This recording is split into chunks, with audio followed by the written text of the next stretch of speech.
kami hanya, ya ini bahasa bentuk kami, wattawassaw bil haq. Mengingatkan dalam kebenaran. Ayolah gitu. Kalau kita ceramahin Muhammadiyah jago-jago, PBNU jago-jago, apalagi Persis jago lah. Ya, ayolah. Ya sekarang kita ini bagaimana untuk bisa mensejahterakan rakyat Indonesia ini. Ayo kelola bangsa ini dengan benar. Kelola bangsa ini dengan baik. Gitu. Jangan hanya segelintir orang mendapat privilege, fasilitas yang akhirnya menginjak semuanya. Ya, bagaimana dengan program nasional strategi? Ada PIK 2 yang luar biasa dahsyatnya tuh. Buat mana? Buat siapa? Buat rakyat Indonesia? Bukan. Apa buat orang kampung? Bukan. Orang yang punya duit saja di sana. Tanya kepada mereka, apa jasa mereka kepada bangsa dan negara ini? Tanya pada nenek moyang mereka, pernahkah mereka berjuang untuk merebut kemerdekaan bangsa ini? Kita yang orang pribumi ini, orang-orang tua kita, tokoh-tokoh kita, kakek nenek kita yang dulu berjuang. Dapat apa sekarang kita? Nggak dapat apa-apa. Malah diusir. Malah diusir dari tanahnya sendiri, dirampok dari tanahnya sendiri.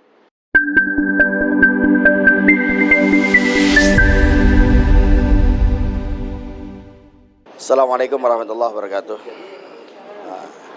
Hari ini kita bersilaturahim dengan PP Muhammadiyah. Tidak lain dan tidak bukan, ya kita mendengarlah bahwa PP Muhammadiyah menerima daripada tawaran pemerintah untuk mengelola tambang. Sudah jelas tadi paparan dari Bang Kozinuddin, Bangda Egy Sujana, gamblang. Kalau udah bahasanya bahasa Al-Quran, bahasa hadis dan konstitusi, ini Muhammadiyah, PBNU Persis sudah paham semua saya rasa. Ya, karena tokoh-tokoh agama, para tokoh ulama ada di situ semua. Nah, kalau sudah bicara masalah keagamaan, mereka lebih pintar. Apalagi yang harus kita sampaikan? Hanya himbauan moral saja bahwa kita ingin berkehidupan berbangsa bernegara sesuai dengan konstitusi. Gitu. Kalau bahasanya organisasi masa butuh dana, siapa sih yang nggak butuh dana? Ormas pejabat aja butuh dana. Ngajuin aja minta aja. Minta tambang. Minta jatah ya. Jatah aja Pak. Jatah. Jabat lu. Bukan, ntar kita tarik tambangnya ya Pak. Agustusan. Ya coba bayangkan ya, kalau bahasanya Muhammadiyah ini bisa dilihat kemarin saja menarik dana di BSI 13 triliun, itu hampir kolap. Aset Muhammadiyah itu ada 400 triliun, luar biasa. Ya, kalau dibilang belum mensejahterakan umatnya, berarti ya ada korupsi di situ. Ada apa di situ? Kalau berbicara panjang lebar buat bangsa negara kita, masih banyak yang berada di bawah garis kemiskinan, artinya salah mengelola daripada pemerintah ini. Salah mengelola. Allah sudah berikan kekayaan yang amat dahsyat buat bangsa ini. Apa yang nggak ada di negara kita? Tambangnya, nikelnya, boksitnya, belum lagi kekayaan lautnya. Sampai kunyit ada. Sampai apapun ada di Indonesia gitu. Tapi salah ngelola, jauh daripada tuntunan syariat. Ngaco kalau kata Bang Egy, ini luar biasa. Ya, sekali lagi kami hanya, ya ini bahasa bentuk kami, wattawassaw bil haq. Mengingatkan dalam kebenaran. Ayolah gitu. Kalau kita ceramahin Muhammadiyah jago-jago, PBNU jago-jago, apalagi Persis jago lah. Ya, ayolah. Ya sekarang kita ini bagaimana untuk bisa mensejahterakan rakyat Indonesia ini. Ayo kelola bangsa ini dengan benar. Kelola bangsa ini dengan baik. Gitu. Jangan hanya segelintir orang mendapat privilege, fasilitas yang akhirnya menginjak semuanya. Ya, bagaimana dengan program nasional strategi? Ada PIK 2 yang luar biasa dahsyatnya tuh. Buat mana? Buat siapa? Buat rakyat Indonesia? Bukan. Apa buat orang kampung? Bukan. Orang yang punya duit saja di sana. Tanya kepada mereka, apa jasa mereka kepada bangsa dan negara ini?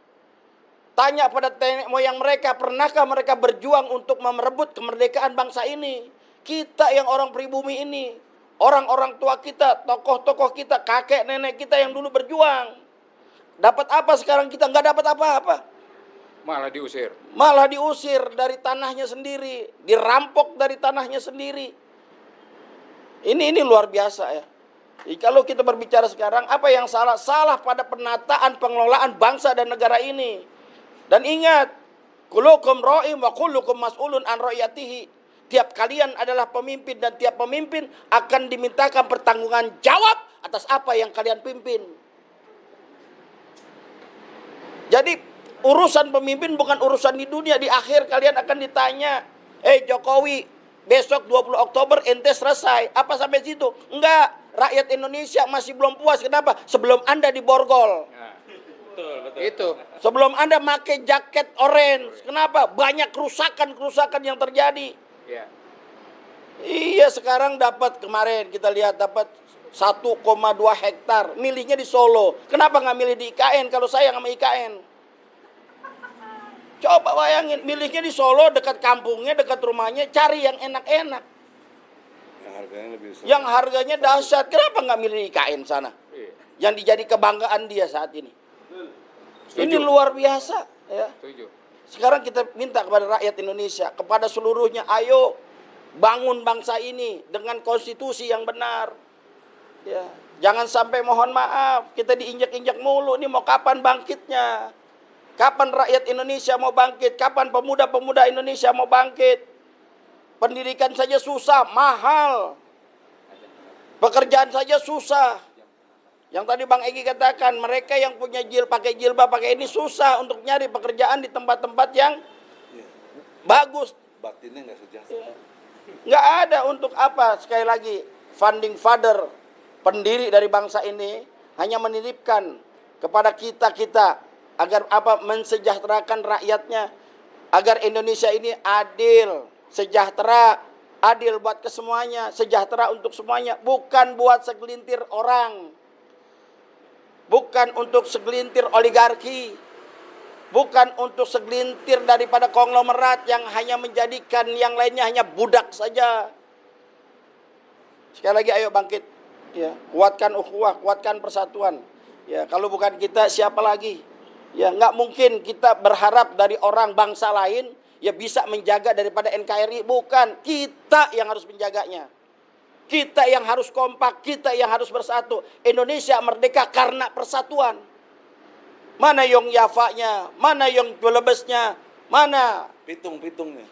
Yong lainnya, mana pitung-pitungnya. Ini ada Eki Pitung, Jali Pitung, yang nggak jelas semuanya. Pakai nama Pitung nggak mau berjuang, maunya duduk sama pejabat, mau ngapain?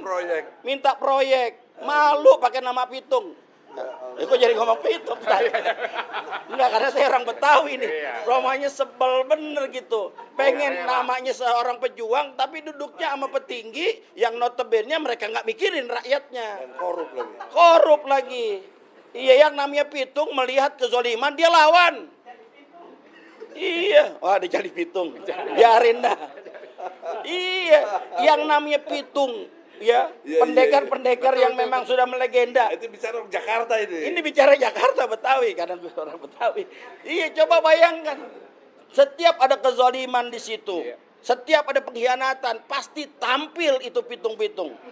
Pitung bukan satu orang. Yang sebetulnya pitung pitulungan. Ada 7 orang. Nah, ini balik kita lah. Iya, kita orang nih. Sekarang gitu. Iya, jadi lucu gitu loh. Ya ini, udahlah. Ya, sekali lagi kita mari bersatu, kompak, tetap berjuang. Ingat, hidup adalah perjuangan.